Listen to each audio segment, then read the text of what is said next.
Welcome everybody. I hope everyone had a nice Sukkot and a nice Simchas Torah. It was really special getting to be here in Portland for Simchas Torah, and really had to yeshiva with hundreds of people. You can kind of coast on the momentum and everyone's energy, but when you're in Portland, you have to, make it exciting, and I think, Baruch Hashem, I think we were able to do that. Depends on you. So anyway, I wanted to say a shir today.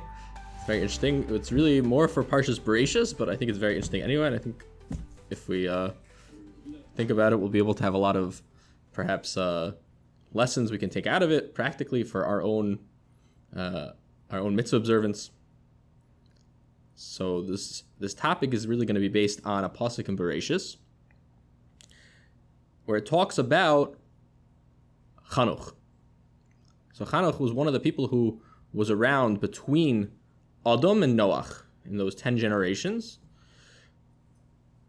And the pasuk says that Chanuch lived for Chamesh v'shishim shana. He gave birth to Mesushalach. And it says, Vayishalech Chanuch es ha'elokim. He walked with God. Achri holido es Mesushalach. Even after he gave birth to Mesushalach, shalosh meo shana v'yoled banim uvanos. He lived for 300 years. And then, Vayhi kol yemei Chanuch Chamesh v'shishim shana shalosh meo shana. It says, Vayishalech Chanuch es elokim. So Chanuch walked with God. Ve'einenu. And it says, and he was no more. Ki lakach oso elokim. As it says, God took him. So we don't usually see that sort of language written by the deaths of people at Chumash. Ve'inenu. I don't know where else that is. That exists even in the whole Tanakh. Not that I know the whole Tanakh, but it seems like a very interesting language. So Rashi is sensitive to this. And Rashi says, a pshat. Rashi says, Ki lachach oso, Hashem took him before his time. And Rashi explains, and really in the previous Rashi, he says, really Chanuch was a very big tzaddik, but he was kal bedaito, meaning he was very light-minded, whatever that means on his level. He was light-minded. And that means Hashem was concerned, perhaps, Chanuch would end up slipping away and end up perhaps doing avodah zarah or doing something, becoming a rasha. Therefore, Hashem quickened him and took him out of the world and killed him before his zman, before he was really supposed to pass away. Hashem took him out of the world before that. So that's what Rashi says. However, in the Midrashim, there's a lot of background that goes on about Chanuch, and they go a little bit deeper into what happens exactly when Chanuch passed away. So first, let's just talk about Chanuch for a second. It's funny, I didn't actually find it, but maybe everyone knows this, that they say about Chanuch that he was involved. He was a shoemaker. That was his profession, and he was very righteous. Actually, this I don't know. I'm not sure where I heard this, but they say two different explanations about what he was so righteous about Chanuch. One explanation is he was a shoemaker. He had very lofty kavanas, lofty intentions as he was making the shoes. And that made him very, very connected, very close to Hashem. That's one explanation of what was special about Chanuch. There was another explanation I heard, very interesting, about Chanuch, that really wasn't anything special he did while making his shoes. It was the mere fact that he did it in simplicity, but with attention to all the details, and he tried to do his best work possible. And by that, he was Mekadesh Shem Shemayim, and that was his avodas Hashem. So there's two ways, perhaps, we can explain Chanuch's avoda while he was alive, and what was special about Chanuch. Nevertheless, we're not going to focus on his life as much. We're going to focus really on his eventual, I'm not going to call it death, because it was really more than that. So our first hint of this comes actually from one of the Targums. So Targum Yonasan ben Uziel was a very interesting translation of the Chumash. He was actually one of the Tanaim. It says about him that when he was learning Torah, he was so davuk to Hashem, he was so invested in his Torah, that if a bird would fly over his head, it would get scorched. So the Targum Yonasan ben Uziel, he says, Ufalach Chanuch bekushta kadam Hashem. He served Hashem basically in truth. V'ha leisayhi im daire ara. He was no longer with the people living in the world. Aram is nagid. V'salik l'rakia b'meimar kadam Hashem. Basically, what happened was he ascended to heaven. Ukra shmei, and they called his name, I'm not going to pronounce it, Mem, a certain name, Matat, and then Tron, a certain name of an angel. Safra Rabba. So this is what happened to Chanuch. He really didn't pass away, says the Targum Yonas ben Uziel. Really what happened to Chanuch is he reached such a lofty level that Hashem allowed him to elevate, and he was able to enter basically into the world of the angels. And he became a malach, it says, not just any malach, a very lofty malach. And that's what the Targum Yonas ben Uziel says. So I was looking around for more information on this. It's a very fascinating thing. Hashem basically, the person elevates themselves so much that they can become like an angel. So there's a lot of midrashim about what happened to Chanuch, and maybe we'll explore a few of them. And we'll see that this is actually, after that, we'll see this is not actually something that only happened to Chanuch. There were actually other people that underwent a similar process, that they were able to enter Gan Eden while alive. They actually went up to Gan Eden, the world of the souls, and they were able to experience that world even while they were still alive. So let's see perhaps a few of the midrashim. So that means they physically went to Gan Eden. It means they physically went to Gan Eden, but it's hard to say that's physical, because it's not a physical world. It's a little bit complicated. Yeah. It's a more elevated world than ours.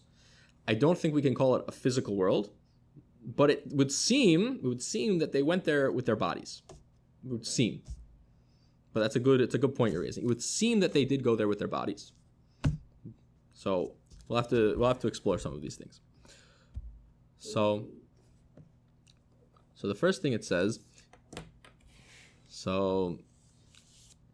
about Chanuch. First, how was he able to get here? So Medrash Habir, it says, Vayishalach Noach as Hashem, as Elokim, the same pasuk that we mentioned earlier. Haya oisek ba'avodas Elokim. He was always osek in avodas Hashem. V'lo nisasek ba'avoda acheres. Nothing he did in his whole life was outside the realm of avodas Hashem. It was all within the boundaries of avodas Hashem. Now we mentioned before, he was a shoemaker. So that means that a person, whatever they do, even if they have a day job, it means that a person can get to such a level where even what they're doing on a day-to-day basis, they're a doctor, they're a lawyer, they're a garbage person, whatever they're doing, they can instill so much holiness into that career that it's really called avodas Hashem. That's one point about Chanuch. Another thing.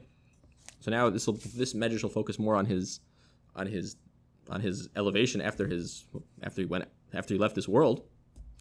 So it says Veinenu ki lokach oso elokim. Right, Chanuch was no more because God took him. Lefi shahaya tzaddik, because he was such a tzaddik. HaKadosh Baruch Hu lakhay mibnei adam. HaKadosh Baruch Hu took him from amidst humanity. V'asa oso malach. V'hu, this malach memtes. So we see another example. The Midrashim talk out this point that Hashem took him from people, made him into a malach, and he was specifically this malach, the malach memtes. We're not going to go so into what that means, but it's a very deep concept. And we're seeing Chanuch going into Gan Eden basically as a malach.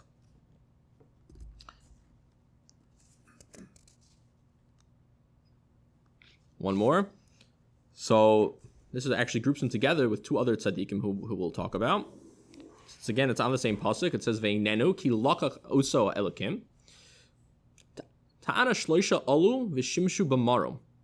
So there were 3 people that ascended, and they served Hashem up in Shemayim.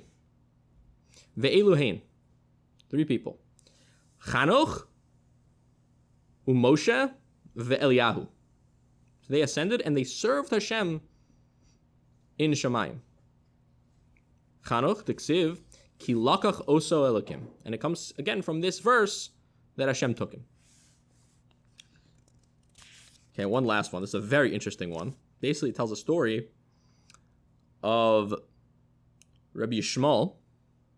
Rabbi Yishmael was also capable of very lofty spiritual powers.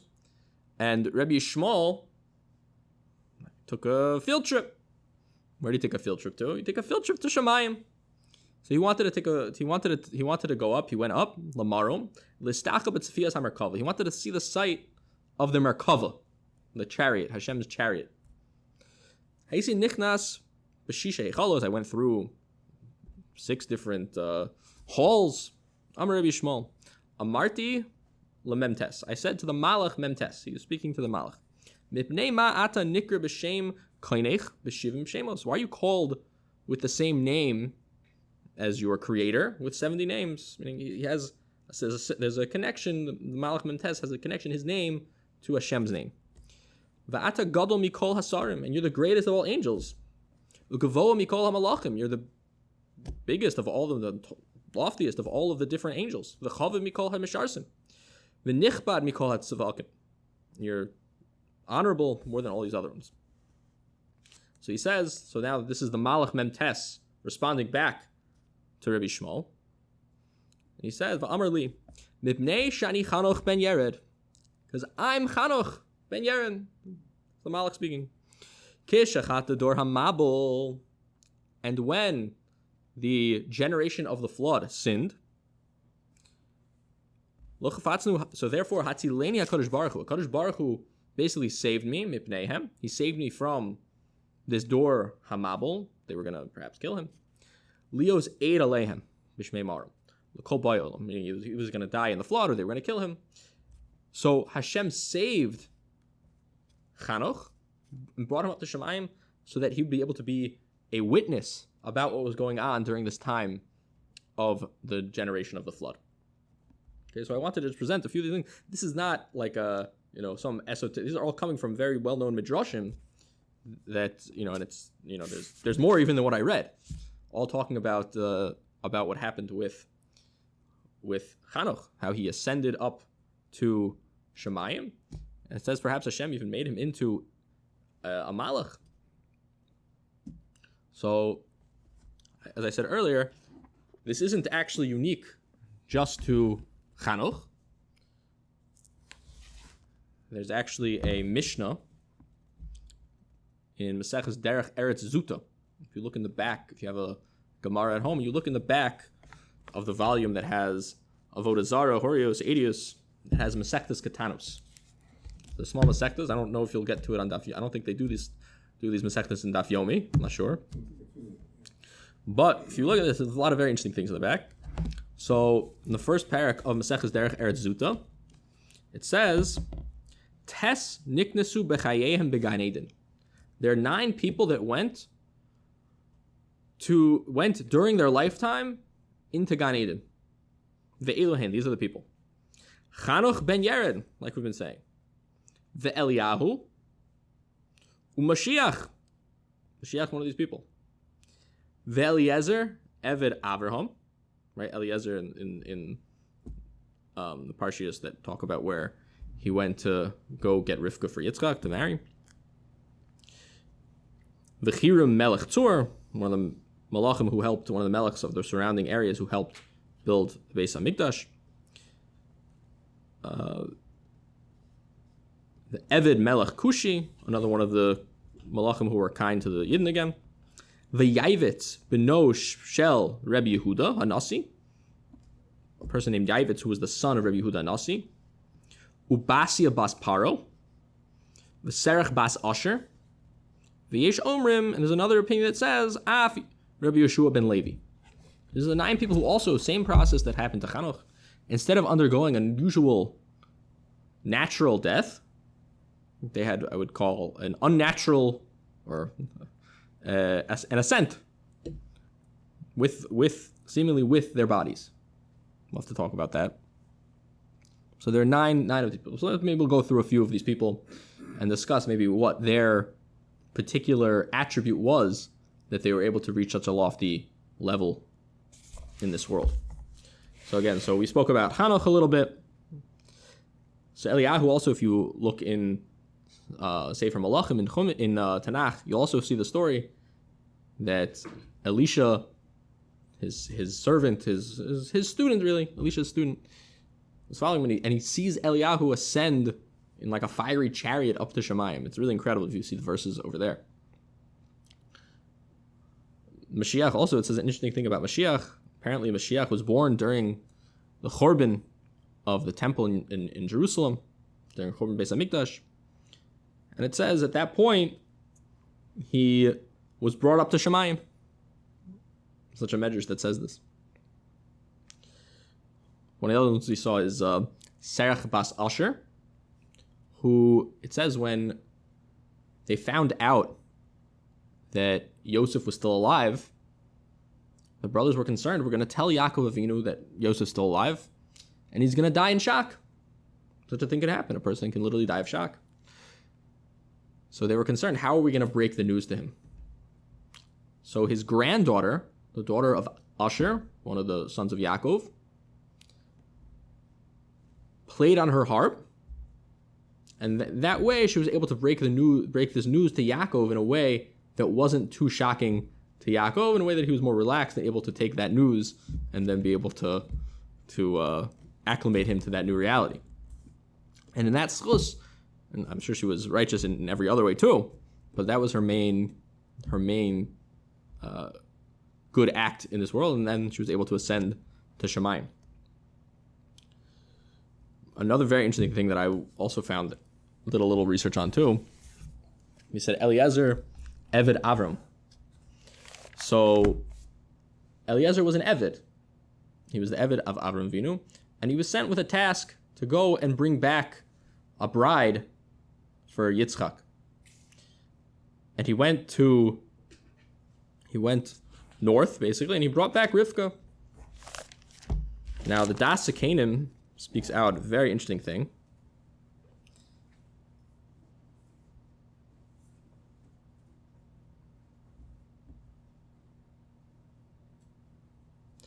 He says that when Eliezer came back, Yitzchak actually had a suspicion.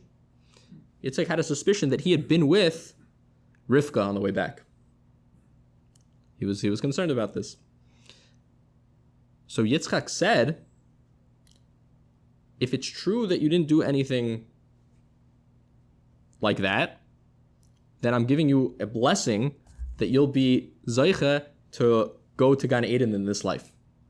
So based on Yitzchak's blessing, Eliezer went up to Shemayim.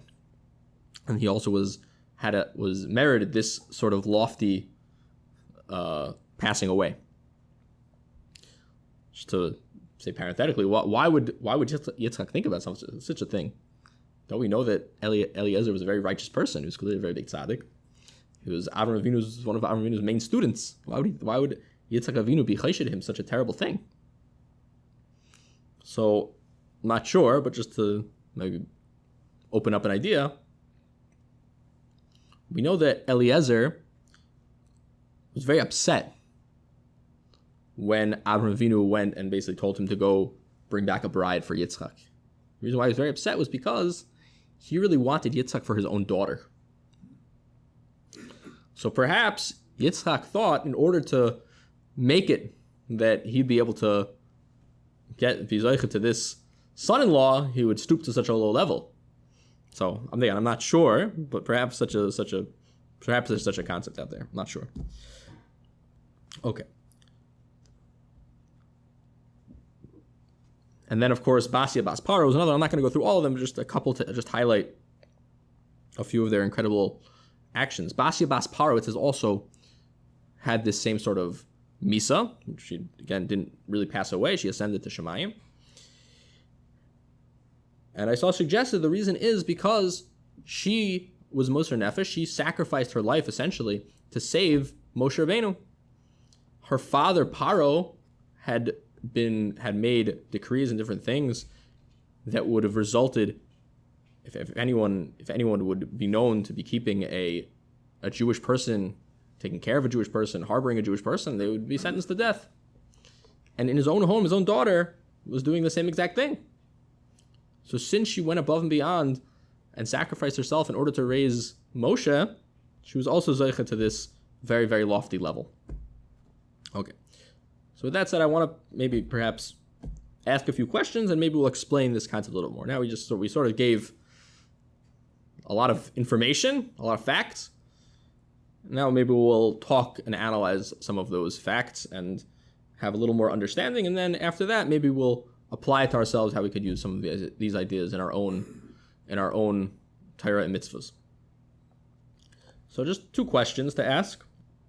I think maybe I'll be able to answer one of them. The other one, I'm not sure, but we'll see. Two questions. Firstly, I read a list before of 9 people, and there's a very glaring omission. Moshe Rabbeinu wasn't on the list. It doesn't say that Moshe Rabbeinu was one of these people that ascended to Gan Eden b'chayehem during their lifetime. It doesn't say about Moshe Rabbeinu. And you'd think we know Moshe Rabbeinu was the greatest prophet who ever lived, and the person who really reached the highest level of anyone in this world. So if someone like Hanoch, well, the other people on this list, were on such a lofty level, they were able to reach Gan Eden b'chayehem during their lifetime, I would think for sure, Kal v'chomer, that Moshe Rabbeinu, the greatest person who ever lived, the greatest prophet who ever lived, would for sure be on such a level. So why wasn't Moshe Rabbeinu also on this list? So if anyone wants to suggest anything, I'm very, very happy to hear. Well, supposedly, first of all, he had murdered the Egyptian. Okay. That's one. So you think that would be held against him, and that maybe perhaps he didn't reach as high of a level as possible? Maybe. Interesting. He enjoyed it. I don't know. Maybe he enjoyed what? The murder? The murder. I mean, maybe Interesting. he was angry, and instead of being guided strictly by justice, he was acting on his own vengeance, possibly. But the other issue was possibly because he lost his temper again with the people and right, and broke and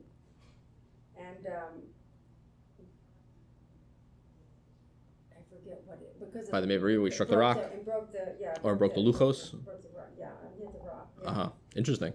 Two different ones, yeah. Breaking the glucose and hitting the rock. Interesting. But I don't think he broke the glucose. I think that the stories that I've heard is that the letters flew off and they became before he so broke. heavy he dropped them. Oh, interesting. I think there is such a measures like that. Mm-hmm. Okay, so I read it we're this week actually, I think. Interesting. So we're suggesting perhaps there was maybe an aspect of Moshe Rabbeinu that wasn't entirely perfect. That's the suggestion that the members of the class are suggesting. Interesting. So I'm going to perhaps suggest something else. But first, we'll have a little bit of background.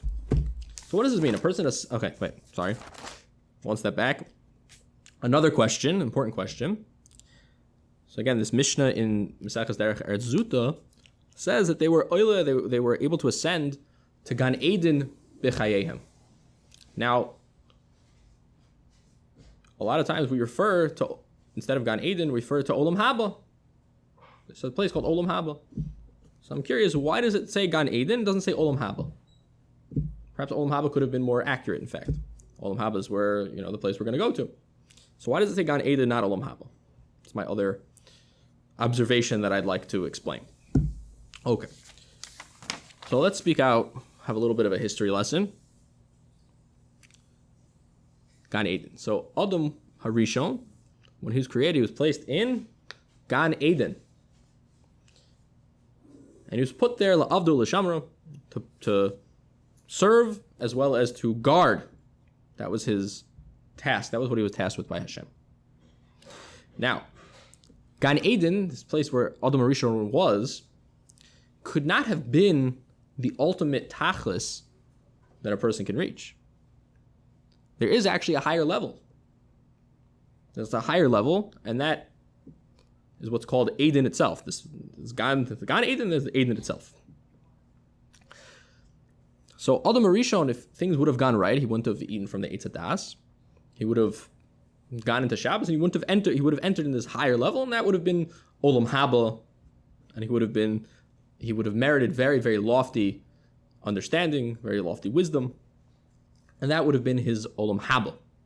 So Gan Eden is one level, and there's actually a higher level, Olam Haba, and that's where we're all really striving ultimately at the end of days to get to Olam Haba, which is going to be a higher level than what Adam Arishon was Zeicha to. So really this level of being nichnas to Gan Eden b'chayehem, as lofty as it is not actually the be-all end-all. There actually is another step in history. But before we can get to that step, we have not yet reached the level of being in Gan Eden. And in order to reach that level, we have to serve Hashem here, and ultimately get to Gan Eden and serve Hashem in Gan Eden, and then we'll be able to merit that level of Olam Haba. And that's really, in a very short few sentences, the history of mankind.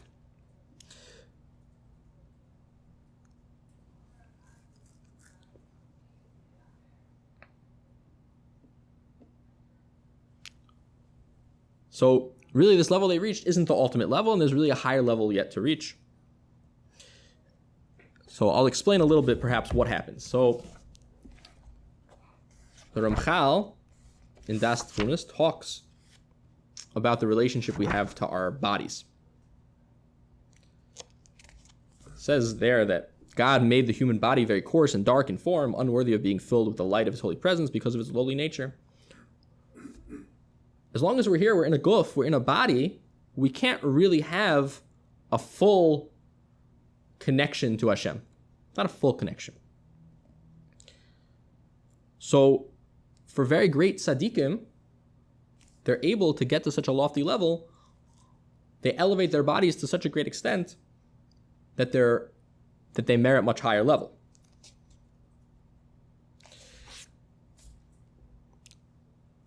So then it says,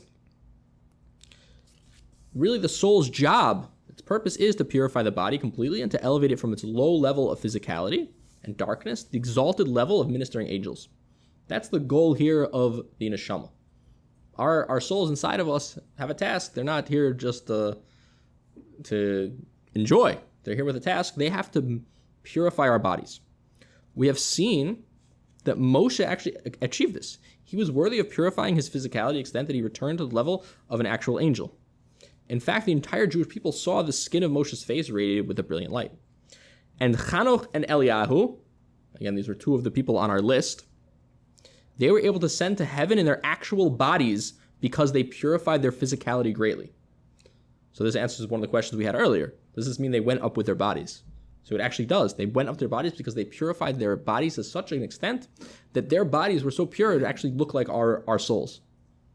It was such a great level of purification. So that's what happened with Chanoch and Eliyahu. They so purified their bodies were able to ascend, their bodies were able to go live in Gan Eden as if it was their natural habitat. Because it really was, because they purified to such a great extent. So I'd like to suggest, perhaps, that this is really different. This is why Moshe Rabbeinu isn't listed here. If you notice, Moshe Rabbeinu said really in this world, he already reached this level where it says Moshe's face radiated with a brilliant light. Moshe Rabbeinu was on a higher level.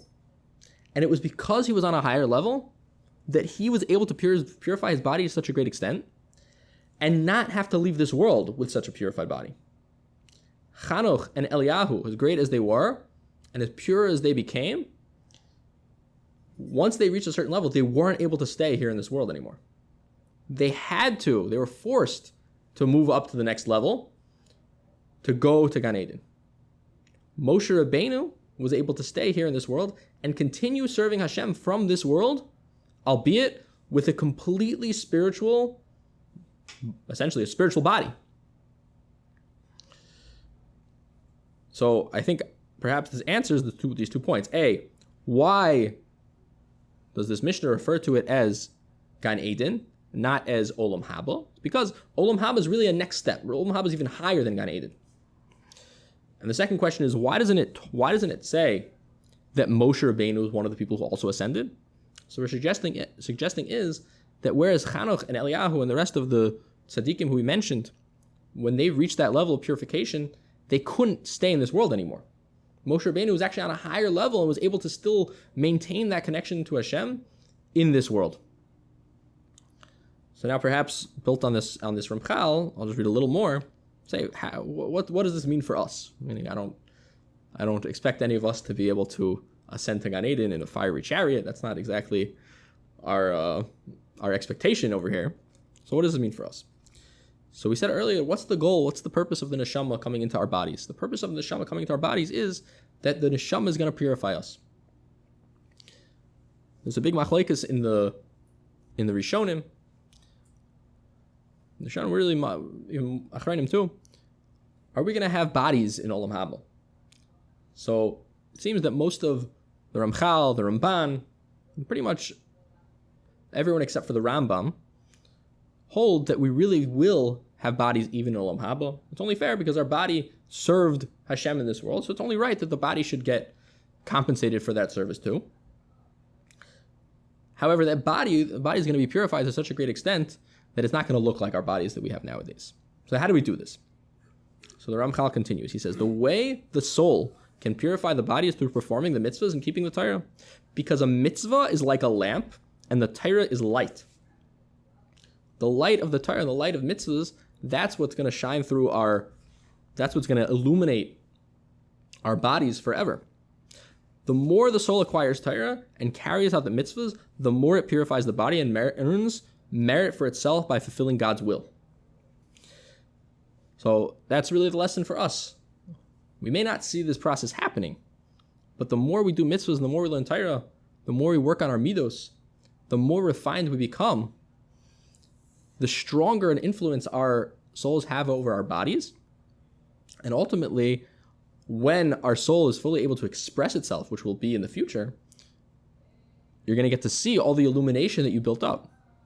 We have nowadays, there's such a thing, a person can charge his flashlight. You have like a little gear or something, you spin it around, and it charges the flashlight. So you don't see it as it's charging, you don't see it. You don't necessarily have the flashlight on as you're charging it. But after it's finished charge, you can press the light and you'd see the amazing light that it can produce. So in our own avodas Hashem, we have the same concept too. When you do a mitzvah, you learn Torah, you work on a midah, you do a chesed, you help somebody. That's giving a charge to your neshama, and one day that's going to totally purify our guf, our bodies, and you're going to see the illumination for your entire eternity.